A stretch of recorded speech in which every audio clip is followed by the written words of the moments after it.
Hey everyone, it's Kathis. So we've been doing a lot of Shattered Throne and Wishender carries this last week, so I figured it was a good time to make a quick guide on doing both of these things. This dungeon is pretty old at this point, but the amount of players that still don't have Wishender is much too high for my liking, so let's fix that today. This is very easy, and the entire process can be done in under an hour or even less with a good group, and of course you can find a group to run this or ask for help from one of the many awesome people in my Discord.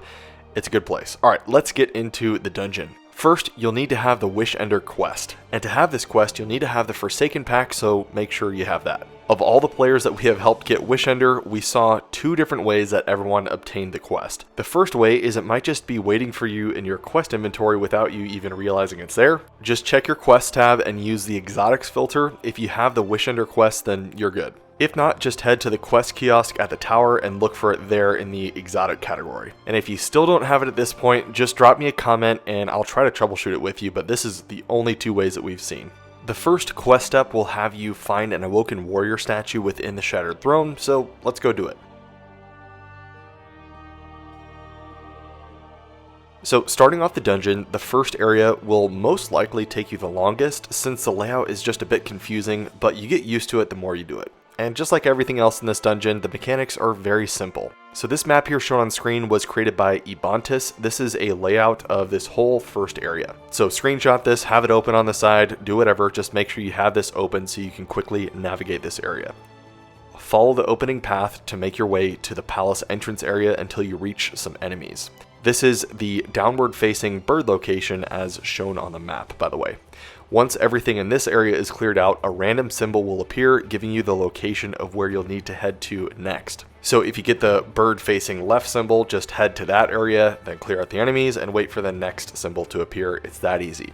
And that's it for this section. You'll need to clear out each zone in the order the symbols are provided to you, and it will always finish off at the downward facing bird location, which is where the vault door will open. It's also where you started. So once you get the downward facing bird symbol, you'll know it's time to obviously end off the encounter.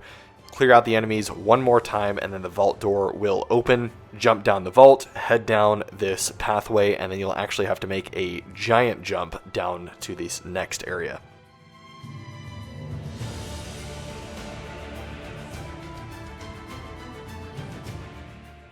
This whole section is basically just clearing out enemies. It's pretty easy. Once you make it to this giant room here, I'd recommend you and your fire team just hang back with scout rifles, bows, or snipers, doesn't really matter, and take out the enemies from far away. They can be very aggressive and there's not a lot of cover here, so just take this part slowly and you'll be totally fine. You'll want to hug the wall to the left here once all the snipers are dealt with, and then slowly make your way to the end of the room where there will be a door on the left side. Same strategy with the next room, which is the giant ogre room with all the beams on it. Don't rush this area since the ogres will launch you off into the abyss if you don't deal with them from far away. So when you hear that spawn in sound, just head back to a safe area and take them out with your scout rifles.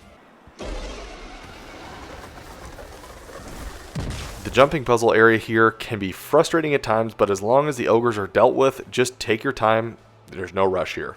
Moving on, we've got the Thrallway up next.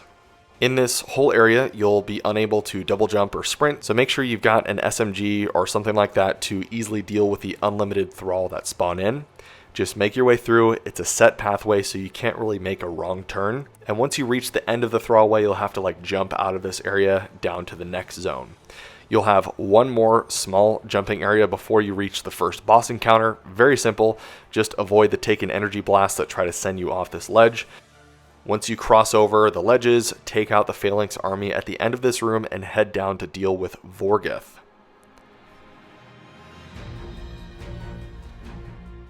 One thing about this dungeon is that there are no rally banner locations, so make sure you've got your heavy ammo weapons ready. So think linear fusions, swords, rocket. Actually here it doesn't really matter. Anything works. This boss does not have a lot of health, so he's very easy to one-phase. But if you are soloing this, which again I'd highly advise you don't do this if you're a new player, this room will definitely be your first big challenge despite the mechanic being very simple. Once you drop down into the boss area, 4 wizards are going to spawn on each side of the room, along with quite a few enemies. Wizards will drop an orb when they die, and your team needs to pick these up by just walking into it. It's pretty easy. You'll know it's picked up when you see the 45-second Petitioner's Mark debuff timer on your screen, and only one of you needs to pick this up, so don't worry, it counts for the whole team. If the timer reaches 0 at any point, your whole team dies, and you can refresh this Petitioner's Mark timer by just killing another wizard and picking up the orb that they drop. The goal here is to collect 4 Petitioner's Mark orbs, and once this happens, each of your screens should start showing like this lightning effect on it. This means that it's time to initiate the boss damage phase. Anyone in the fire team can extinguish the Petitioner's Mark debuff by just interacting with any one of the 4 platform areas, kind of in the middle towards the ogre. The moment you do this, Vorgeth becomes open to damage, so you can just start unloading on him. As mentioned before, you should easily be able to kill Vorgeth in one damage phase here. Use your supers and any heavy ammo you have, and he'll die in a few seconds. If for some reason you don't one phase him, that's totally fine. Just rinse and repeat these same steps until he's dead.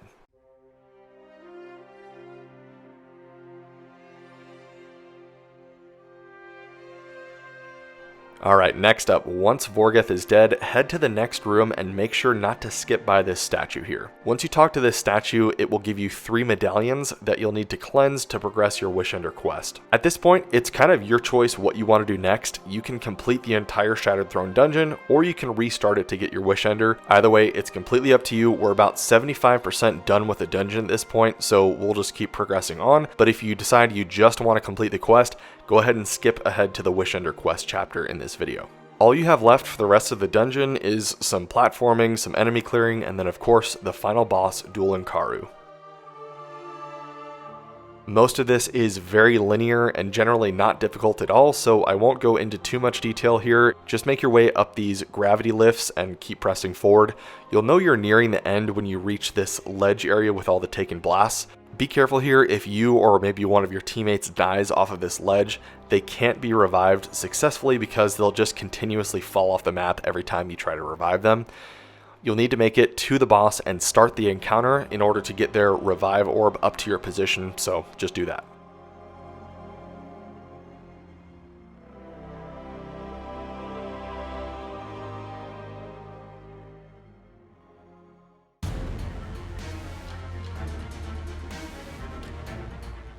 Alright, final boss time, Dul Incaru. You'll see 3 Fatesmith knights just kind of chilling in the center area.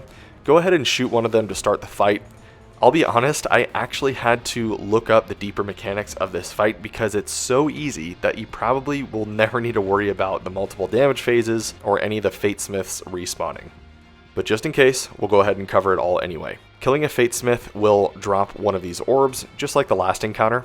Picking it up will give you the Finite Thoughts buff. Finite Thoughts is basically the buff that will allow you to damage Dul Incaru, and you can max out at 3. If you take too long to kill these knights, Dul Incaru will summon a giant crystal behind her, making the Fatesmiths immune to damage. You'll need to shoot this crystal to destroy it, but keep in mind that any dead Fatesmiths will respawn at full health along with more thrall. So back to the Final Thoughts buff. If the timer reaches 0 at any point, you will all die. But as mentioned before, Dul Incaru is a total pushover of a boss and requires just a few seconds to kill, so don't worry about running out of time too much here. But if for some reason you can't one-phase her and your Final Thoughts timer is running out, just step into the cleansing pool in the middle to wipe away the Final Thoughts, allowing you to rinse and repeat all of these mechanics all over again. And that is it for the Shattered Throne. It's very easy, and once you're familiar with it, it takes you 15 to 20 minutes to clear the entire thing. Now let's keep progressing the Wishender quest.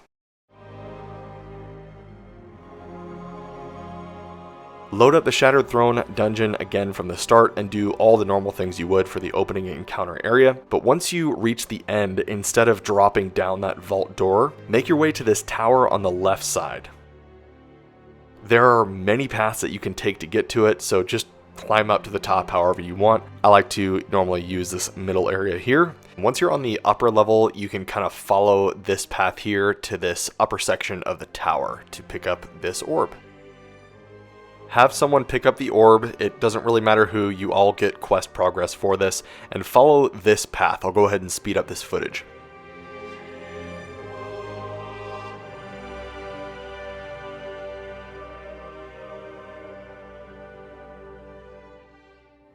Eventually you'll make your way back to the middle area where the dome is and the statues lining the outer columns. You'll want to deposit the orb to the statue that is not holding an orb already. This will be the case for the remainder of orbs you'll have to deposit. It's always the one that's not holding anything. And once the orb is deposited, a giant minotaur will spawn in right next to you. Don't worry, it is not deadly or anything, just kill it and you should see the text "You are worthier" pop up. And you should also see a pop-up that your medallion has been cleansed. And once you see this, it's safe to progress through like you normally would.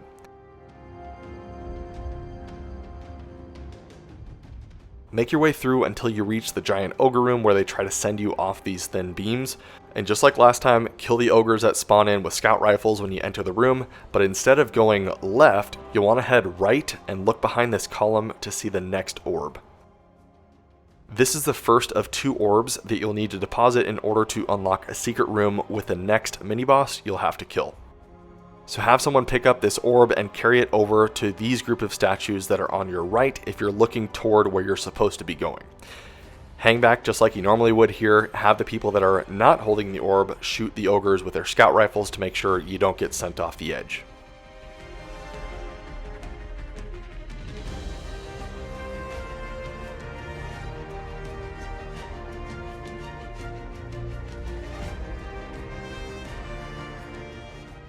And once the ogres are clear, just head to this statue, deposit it, and move on to the next area.